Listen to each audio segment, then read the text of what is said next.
오늘 우리에게 주신 하나님 말씀은 예레미야 1장 5절 말씀입니다. 예레미야 1장 5절 말씀 우리 같이 한 목소리로 합독하시겠습니다. 내가 너를 모태에 짓기 전에 너를 알았고 내가 배에서 나오기 전에 너를 성별하였고 너를 여러 나라의 선지자로 세웠노라 하시기로. 아멘. 우리 할렐루야. 우리 앞뒤 옆 사람과 인사하겠습니다. 참 아름답습니다. 여러분 참 아름답습니다. 네. 오늘은 우리가 제목이 뭐죠?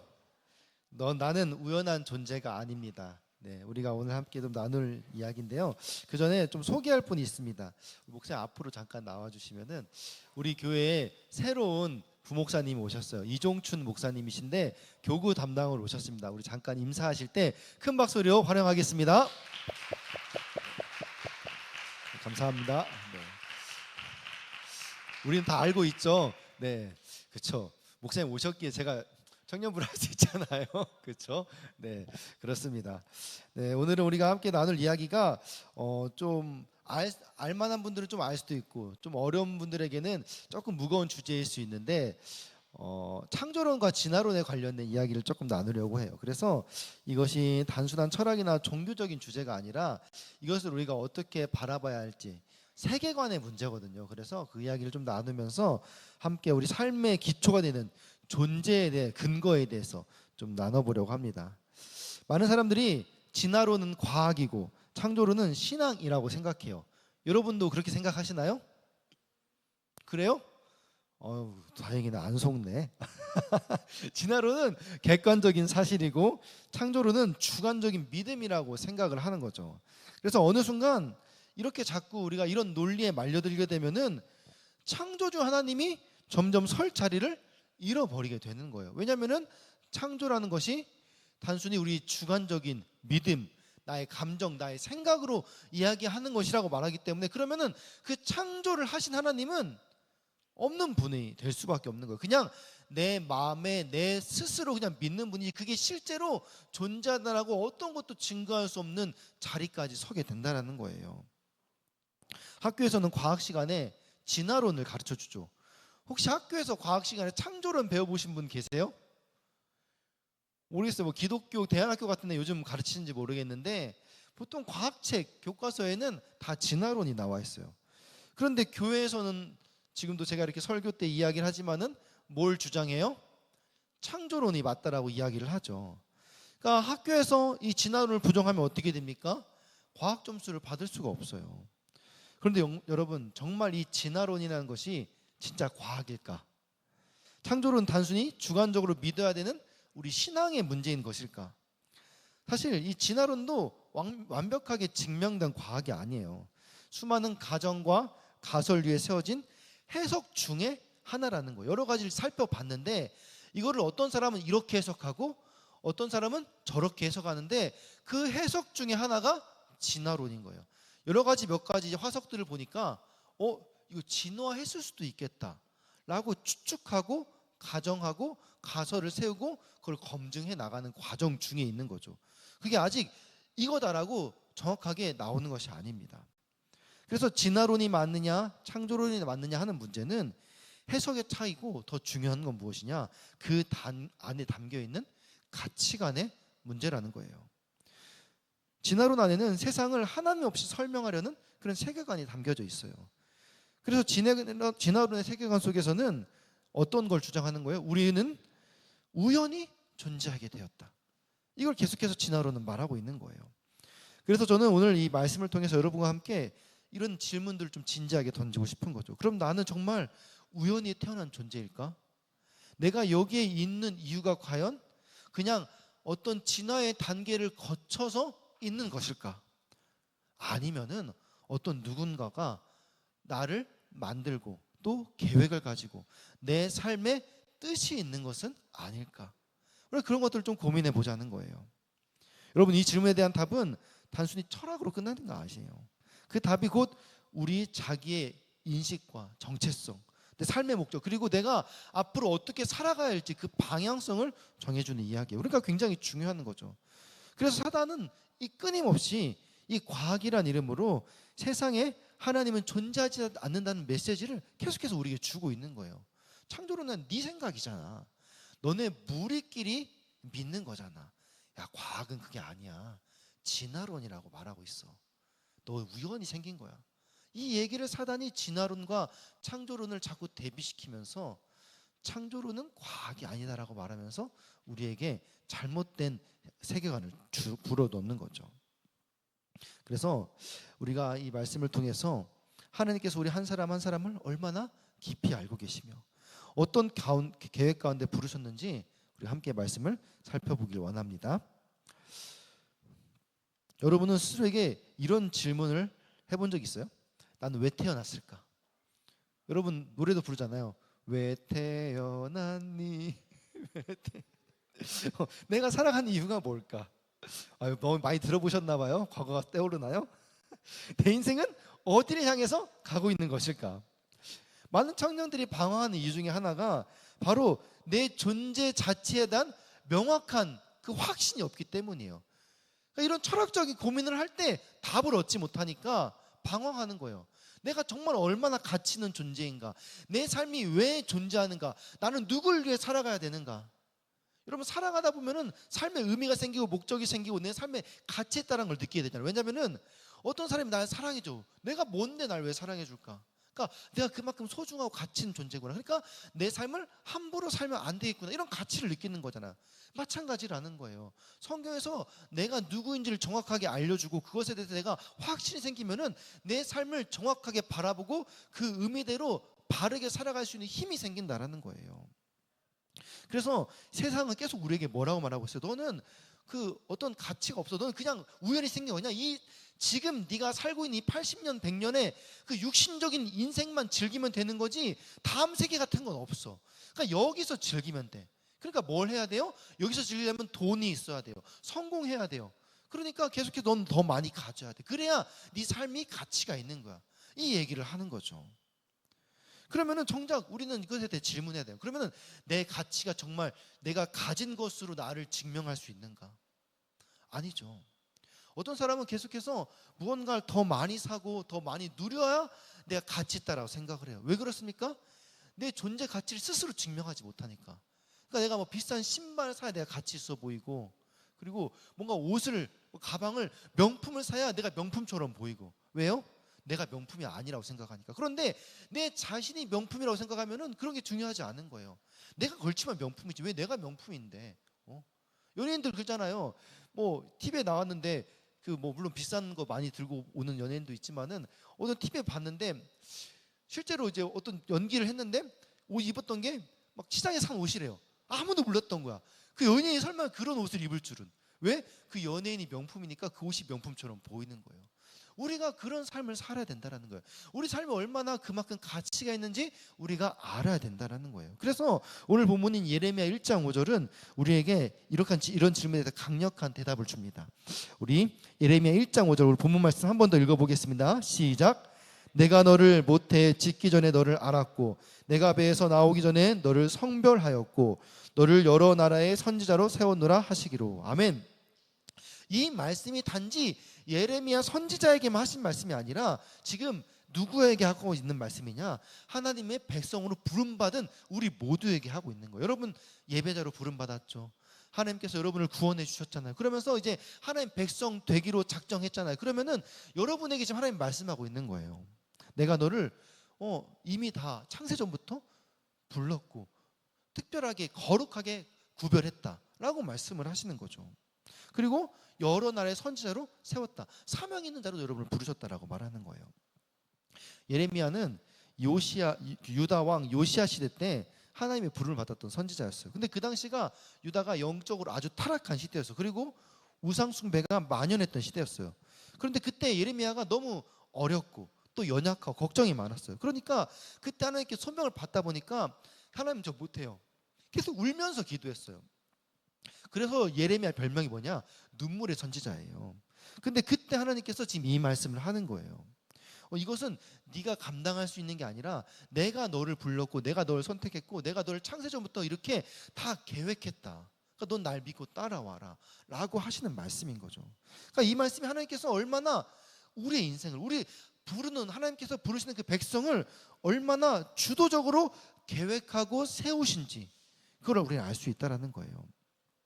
하나님은 예레미야 출생 이전부터 뭐라고 말하고 있어요? 그를 알고 계셨고 태어나기도 전에 그의 삶의 방향과 사명을 다 정해놨다라고 말하는 거예요. 이것이 바로 하나님의 창조적인 주권과 섭리를 이야기하는 거죠. 이것이 우리 인간에게도 똑같이 적용된다는 거예요. 여러분 한 사람 한 사람을 하나님께서 창조하시고 계획하시고 이미 여러분 다 알고 계셨고 그래서 그 중 안에서 여러분 하나님의 백성으로 구별하여서 불렀고 그래서 하나님의 선지자로 하나님의 계획과 뜻이 있는 어떤 한 사람 한 사람으로 부르셨다라는 거예요. 여러분 그냥 우연히 지나오다 여기 온 게 아니라는 거죠. 그런데 진화론은 뭐라고 말하느냐? 우리 인간을 그냥 어떤 진화된 동물, 원시적인 어떤 생명체로부터 수억 년을 거쳐서 발전한 어떤 그냥 우연한 존재라고 말하는 거죠. 진화론의 핵심이 뭐예요? 계속해서 그 말하는 게 우연. 우연은 뭐예요? 그냥 아무런 목적이 없어요. 그냥 우연이 된 거예요. 계획이 없어요. 그냥 그렇게 된 거예요. 그런데 많은 사람들은 이 진화론을 과학, 창조론은 신앙이라고 구분 짓는 거죠. 예를 들어서 여러분 좀 어려운 이야기 할 거예요. 제가 가끔씩 어려운 이야기 하잖아요. 제가 가끔 어려운 이야기 한다면 어려워요? 여러분 똑똑해요 그러면. 똑똑한 거예요. 연력학 제2법칙이라고 있어요. 와 어렵죠. 과학 시간에 저도 옛날에 배웠던 것 같은데 찾아봤어요. 연력학 제2법칙 이게 뭐냐면은 엔트로피 증가의 법칙. 엄청 어렵죠. 엔트로피가 뭔지 아세요? 엔트로피가 뭐냐면은 그 무질서함이란 뜻이에요. 그러니까 어려운 게 아니에요. 이게 자연은 시간이 가면 갈수록 엔트로피가 증가한다. 무질서함이 증가한다. 그러니까 점점 더 질서에서 무질서로 변한다. 이게 바로 연력학 제2법칙이에요. 말은 좀 어려운데 그러니까 어려운 말은 아니에요. 그러니까 자연은 그냥 그대로 놔두면은 점점 더 무질서하게 되어진다. 여러분 생각해 보세요. 모든 현상들이 다 그렇지 않아요? 뭔가 이렇게 내가 옷에 뭐가 묻었어요. 그럼 얘가 어디에 딱 고정돼 있나요? 무질서하게 계속 퍼져나가겠죠. 모든 게 사실 만물이 다 그래요. 우리 사진 하나 볼까요? 첫 번째 사진. 이게 처음에 이제 공 모양이 있잖아요. 잘 정렬된 상태. 근데 이게 지금 엔트로피가 낮은 거예요. 무질서함이 적은 거죠. 근데 이거를 그냥 가만히 놔둬요. 시간이 오랫동안 지나요. 그럼 어떻게 될까요? 저렇게 무질서한 형태로 퍼져나가게 되어 있는 거예요. 근데 저렇게 공모항을 유지할 수 있는 이유가 뭐냐면은 저 안에 에너지가 있는 거예요. 서로 끌어당기는 힘이 있는 거예요. 그런데 그 에너지를 계속해서 소진하면은 에너지가 점점 없어지면은 자연스럽게 풀어지면서 번지면서 퍼지면서 무질서하게 되는 거죠. 하나 더 보여줄게요. 사진. 두 번째 그림 보면은 이제 맨 사진 보여주세요. 두 번째 네, 뿅. 네. 보면은 이제 왼쪽에서 이제 오른쪽으로 가는 거죠. 근데 맨 위에 그 보면 파란 점이 있어요. 이거는 뭐 예를 들면은 그 차가운 물이라고 생각해 보세요. 그러니까 두 수조를 붙여놓고 가운데를 뚫어놨어요. 그러면 이게 왼쪽에다 여러분 볼 때 오른쪽인가요? 왼쪽이죠. 왼쪽에 그 빨간 파란 물, 그러니까 찬물을 부었어요. 그럼 어떻게 될까요? 찬물이 점점 퍼지면서 두 수조에 다 찬물이 담기겠죠. 이게 바로 엔트로피 증가라는 거예요. 반대로 오른쪽에 따뜻한 물을 부었어요. 점점 퍼지면서 무질서하게 돼서 전체로 퍼지게 되는 거죠.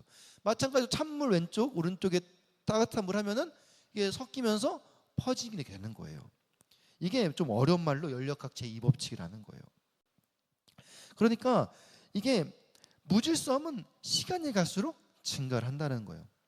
여러분 과학에는 그 연구 단계에 총 5단계가 있어요. 여러분 제 설교를 듣다 보면 똑똑해지는 것 같죠? 안 그래요? 가설, 모델, 그리고 이론, 법칙, 사실 이런 게 있어요.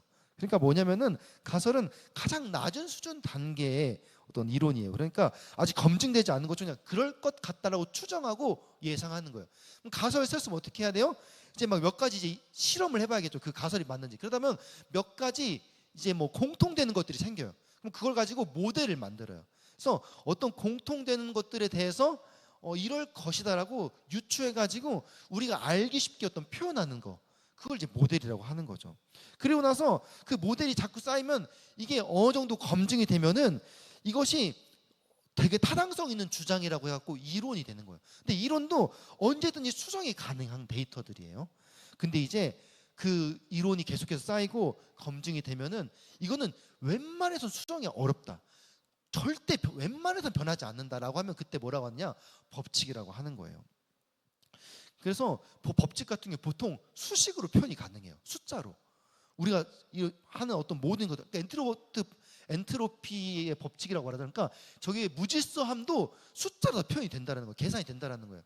어떤 그 값이 주어지면은 그만큼 아주 정확하고 웬만해서는 변하지 않는 거. 근데 이게 진짜 이거는 너무 당연한 거다, 모두가 다 인정한다, 그럼 그때부터는 사실이라고 하는 거예요. 우리는 진리라고 하는 거죠. 그런 것들은 절대 변하지 않는 거, 그게 진리, 사실이에요.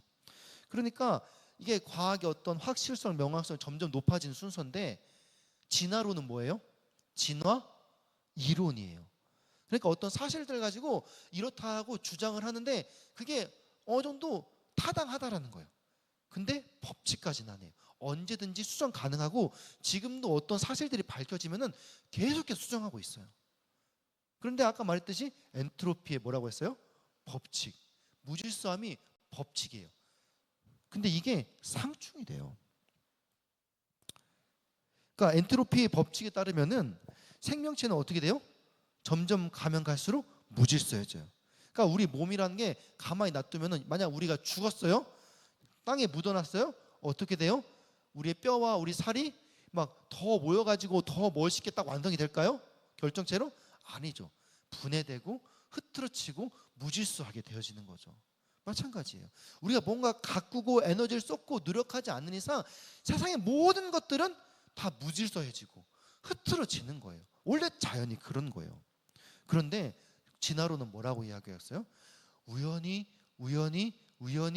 몇 백만 분의 일, 몇 천만 분의 일 해가지고 우연히 해가지고 굉장히 점점 더 정교해지고 완벽해져서 지금 우리의 인간이 되었다라고 말을 하는 거예요. 이게 상충되는 거예요. 말이 안 되는 거예요. 그러면은 그 엔트로피 증가의 법칙이 맞아요? 아니면은 그 진화론이 맞아요? 당연히 법칙이 더 앞선 거겠죠. 그러면서 뭐라고 주장하느냐?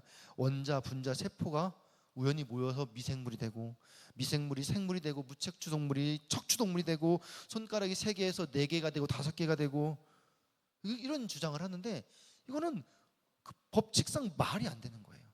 이게 더 이게 조잡해지고 더 이게 무질서해지면 좋았지, 이게 점점 더 정교해질 수 없다라는 거예요.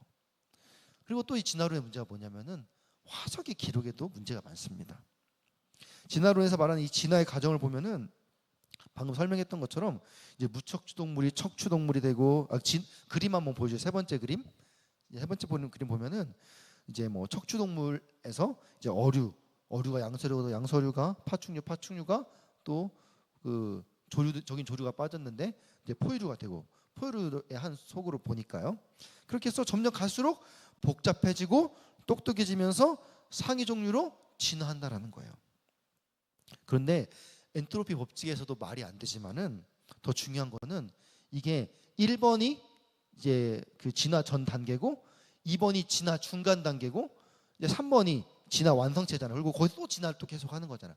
그러면은 이게 그 1번이 많아야 될까요? 화석으로 만약 발견된다면 2번이 많아야 될까요? 3번이 많아야 될까요? 전체적으로 이게 진화가 하고 있고, 이게 딱 끊어지는 게 아니에요. 진화라는 건 연속성상에서 계속해서 진화하고 있는 거예요. 지금 우리도 진화하고 있다라고 말을 해요, 진화론자들은. 그러면은 이게 1번, 2번, 3번 중에 어떤 화석이 제일 많이 나와야 될 것 같아요? 이 증거가 2번이 제일 많이 나와야겠죠. 그리고 저게 어떤 한 종류만 나오는 게 아니라 진화가 뭐 자연 선택설, 뭐 유전적인 원인들 갖고 진화가 되잖아요. 그러면은 이렇게 진화했다가 그게 자연하고 안 맞으면 다시 또 도태되고, 이렇게 진화했다 안 맞으면 도태되고, 뭐 유전학적으로 뭐 도태되고 막 이러면서 이게 계속 발전하는 거니까 수많은 이상 각종 그 중간 단계 화석들이 굉장히 많이 발견돼요. 그런데 우리가 진화론 시간에 배웠던, 과학 시간에 배웠던 화석들을 보면은 이 중간 단계 화석이 거의 없어요. 뭐 1개, 2개. 그런데 실제로 우리가 지금 보고 있는, 말하자면 저기 뭐 무척추에서 뭐 어류 양서류, 파충류 이런 지금 우리가 보고 있는 그런 완성되었다라고 생각하는 그런 종류의 화석들은 엄청나게 발견되고 있어요. 그러니까 이게 뭔가 연속적으로 진화되었다고 보기에는 너무 근거가 부족한 거죠. 두 번째, 다음 그림 좀 보여주시겠어요?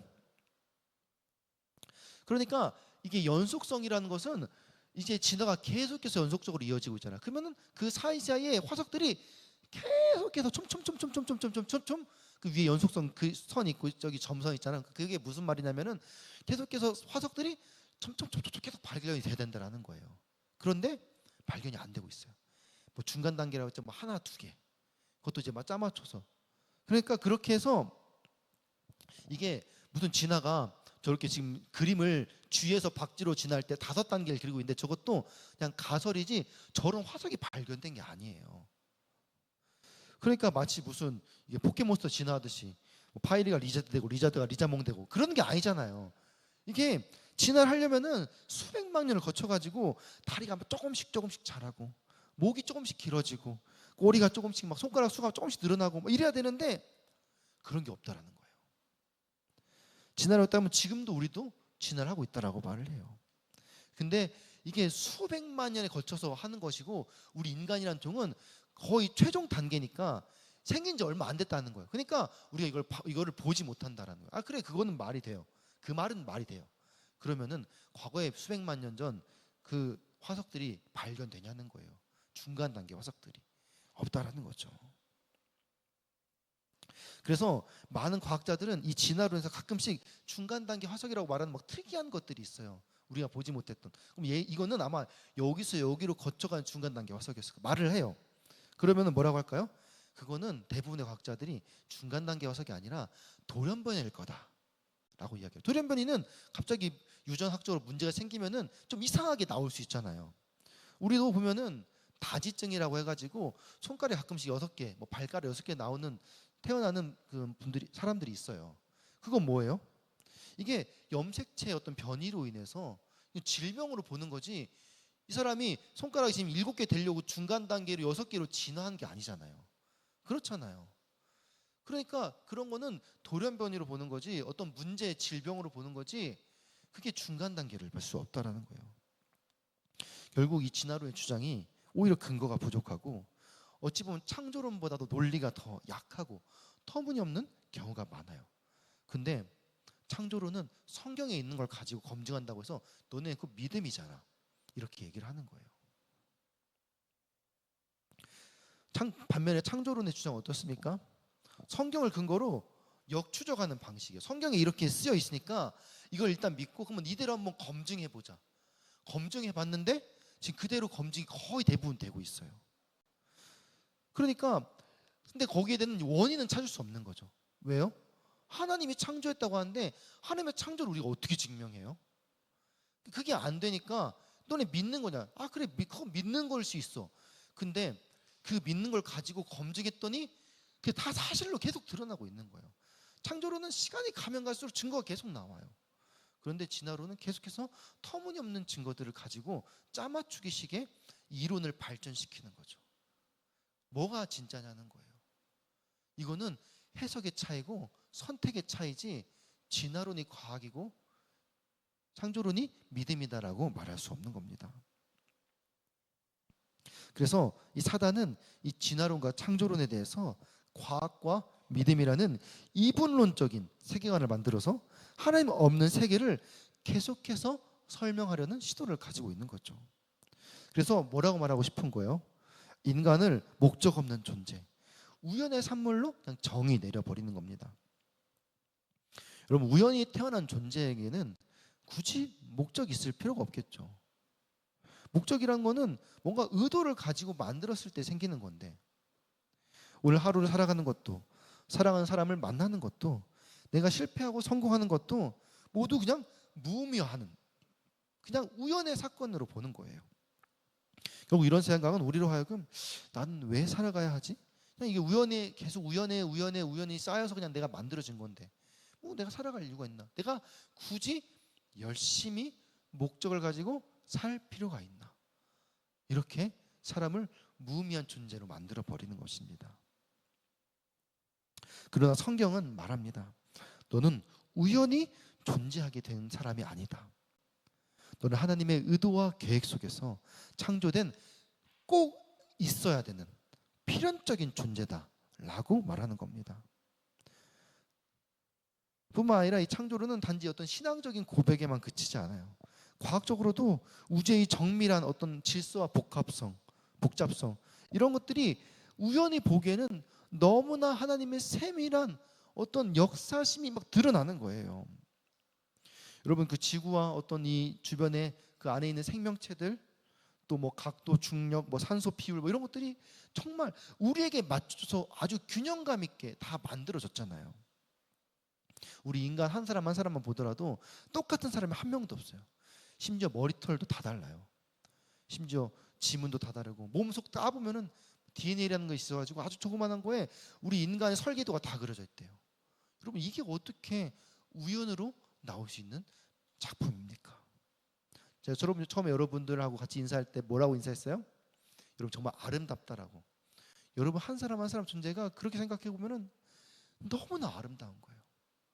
너무나 존귀하고 너무나 오묘하고, 정말 이런 존재가 어떻게 우연히 의미 없이 목적 없이 만들어질 수 있을까? 근데 성경은 분명히 말하고 있어요.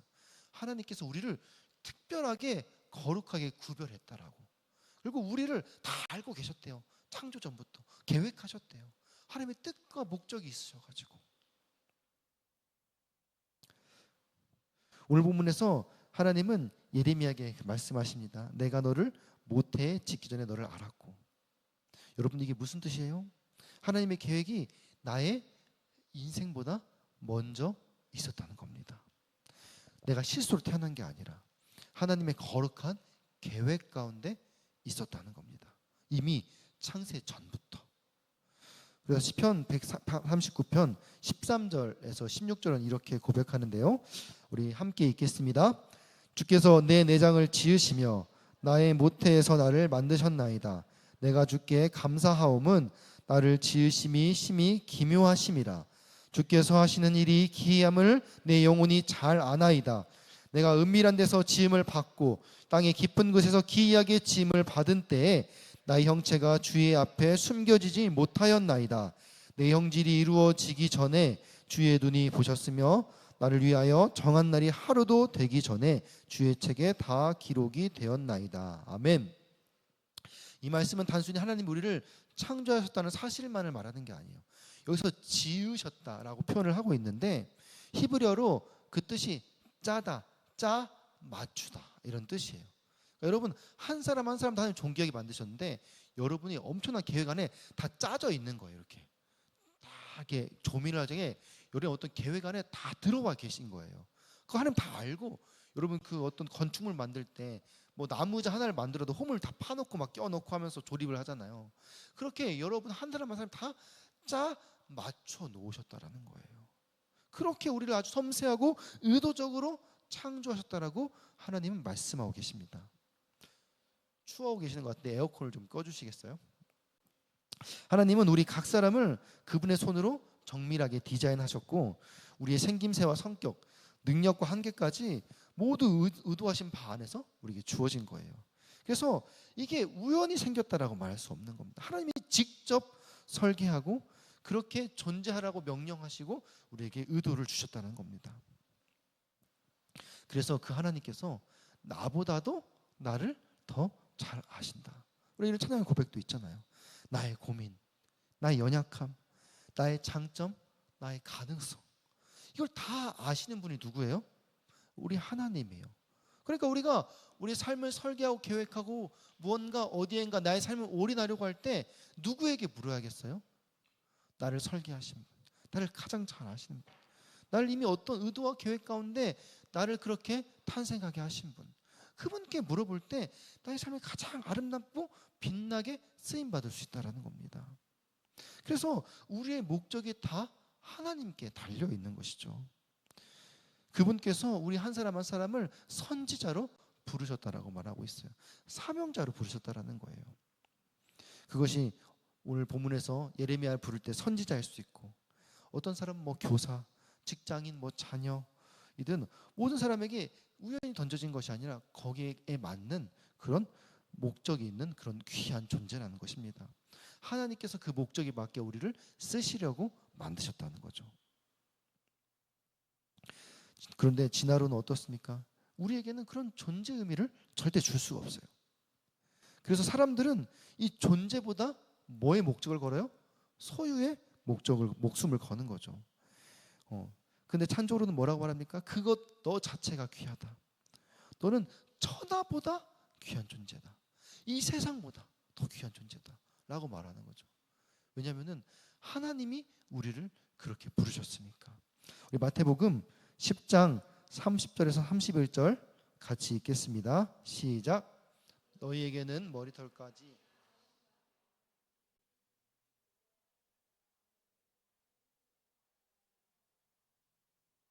그렇게 우리의 존재 가치를 아는 사람들은 이런 소유의 욕심, 세상의 어떤 성공이나 세상의 가치로부터 우리가 자유로워질 수 있습니다. 왜냐하면 이미 내 자체가 세상이고 내 자체가 내 안에 하나님이 계시면은 그분으로 인해서 내가 이 세상을 다 얻은 것이기 때문에 우리가 그 존재 가치를 알게 되면은 세상에 목말라 하지 않게 된다라는 거예요. 반대로 그 존재 가치를 모르는 사람은 아무리 많은 것을 소유해도 만족할 수 없습니다. 그래서 더 방황하고 더 가져야 된다라고 착각하는 거죠. 여러분은 어떤 삶을 살고 있습니까? 존재의 가치를 아는 삶을 살고 있나요? 아니면 세상의 성공, 소유, 또 내 즐거움, 쾌락, 관계 이런 것들에 혹시 집중하면서 나의 전부를 걸고 있지는 않나요? 창조주 하나님의 시선에서 본다면은 너무나 안타까운 거죠. 우리 마음에 어떤 공허함이 있다. 예를 들어서 그 어떤 공허함의 모양이 이런 컵 모양이 이렇게 있어요. 마음에 이 컵 모양으로 딱 뚫려 있는 거예요. 그러면은 그 마음의 병은 뭘로 채워야 될까요? 이 컵 모양으로 딱 껴 맞춰줘야 내 마음이 평안해지고 온전해질 수 있는 거예요. 아무리 좋고 큰 것이라도 내 마음에 맞지 않는 것을 끼워 넣으려고 하면은 그거는 내 마음을 온전히 채울 수가 없는 거예요. 근데 그걸 누가 잘 아시냐? 하나님이 설계하셨기 때문에 하나님이 가장 잘 알고 계신다는 거예요. 나의 연약함, 나의 상처까지도 다 알고 계시는 거죠. 그래서 하나님께서는 우리에게 그렇게 우리를 그런 존재로 부르시면서 우리에게 사명을 주십니다. 예레미야처럼 우리도 부름받은 존재라는 거죠. 그런데 그 부르심이 단순히 교회에서만 실현되는 게 아니에요. 우리가 있는 그 자리에서 우리에게 맡겨진 하나님의 목적과 뜻에 맞게 다 쓰임받는 그 사명들이 있다라는 거예요. 그래서 우리 교회 안에서 목회자나 어떤 또 이렇게 섬기는 자들 가운데는 이런 명언이 있어요. 사명자는 절대 죽지 않는다. 그런데 뭐 이렇다고 해서 뭐 너무 또 무모하게 막 달려갈 건 아닌데 그래도 내가 어떤 사역을 감당하는 데 있어서 뭔가 이렇게 고비를 맞고 정말 죽을 위기에 처해 있을 때에도 그런 믿음이 있다라는 거예요. 이거 하나님이 붙들어 주시면 다 가능해. 하나님이 함께 하시면은 왜냐면 이거 다 하나님이 맡겨주시고 하나님의 일이기 때문에 하나님은 나를 통해서 이걸 이루신다고 하면은 나 그냥 여기서 날 버리시지 않을 거야. 날 포기하지 않으실 거야. 뭐 말하자면 죽지 않아. 뭐 이런 거 이런 믿음의 고백들이 우리 가운데 있을 수 있다라는 거예요. 우리 바울이 고백했던 빌립보 3장 14절 말씀 같이 읽겠습니다.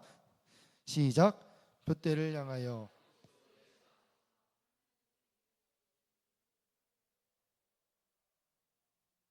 그러니까 이제는 이런 질문 말고 다른 질문을 해야 되는데 나는 왜 살아가야 하지? 이렇게 말하는 것이 아니라 하나님 저를 통해서 무엇을 이루기 원하십니까? 이 질문이 먼저 우리 가운데 있어야 됩니다. 그때부터 우리의 삶이 달라지는 거죠. 방황하는 삶이 아니라 경주하는 삶이 되는 거예요. 목적을 향해 달려가고 흔들리지 않게 된다는 것입니다. 사랑하는 청년 여러분, 오늘 우리는 나는 우연한 존재가 아닙니다 라는 강력한 선언을 함께 붙들었어요. 이 세상은 우리에게 끊임없이 말해요. 넌 그냥 진화의 산물이야. 특별하지 않아. 의미가 없어 너는. 그러나 하나님은 우리에게 뭐라고 말씀하십니까? 내가 너를 알고 있었다. 너를 지었다. 너를 거룩하게 구별했다. 내가 너를 부른다. 나의 뜻과 목적이 있어서 너를 불렀다.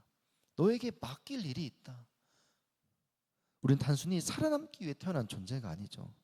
우리의 삶에는 하나님의 의도와 목적이 담겨 있습니다. 우리 마지막으로 에베소 2장 10절 말씀 같이 읽겠습니다. 우리는 그가 만드신 바라 그리스도 예수 안에서 선한 일을 위하여 지으심을 받은 자니 이 일은 하나님이 전에 예비하사 우리로 그 가운데서 행하게 하려 하심이라. 아멘. 우리는 그래서 하나님의 작품이라고 말하는 거예요. 하나님이 대단하신 분이잖아요. 우주 만물을 창조하시고 모든 만물의 질서를 자리 잡으신 분이 우리 한 사람 한 사람을 그렇게 다 지으셨어요. 대충 짓지 않았겠죠. 제가 아까 잠깐 소개했지만은 우리 몸 안에 어마어마한 신비들이 담겨져 있어요. 그걸 아직도 그 많은 과학들이 발전했지만 의학들이 발전했지만 풀어내지 못하고 있어요.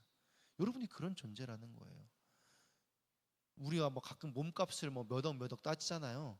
사실 그거는 어떤 세상의 기준이지 우리의 몸값을 사실 수천억으로도 따질 수가 없어요. 왜냐하면은 여러분 지금 뭐 로봇 같은 거 막 개발하잖아요. 인공지능 막 개발하고 그런 거 개발할 때 몇 억 들어요. 몇 천억 단위가 들잖아요. 근데 그 아무리 인공지능이 발전하고 로봇을 잘 만들어도 그게 지금도 인간의 진짜 이 발끝도 따라가지 못하고 있어요. 우리 같은 존재를 만들어낼 수가 없어요. 몇 조를 투자해도 지금 이 세상의 기준으로 봐도. 그런데 여러분이 그런 가치가 있어요. 하나님 여러분을 그렇게 아주 디테일하게 창조하셨어요.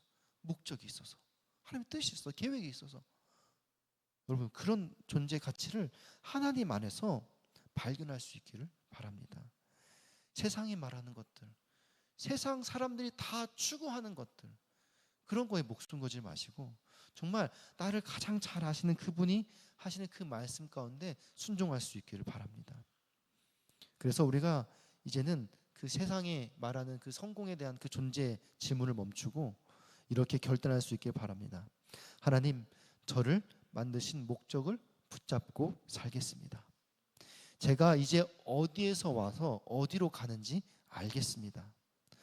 저를 향한 하나님의 계획을 향해 달려가길 소망합니다. 주님 함께 해주세요.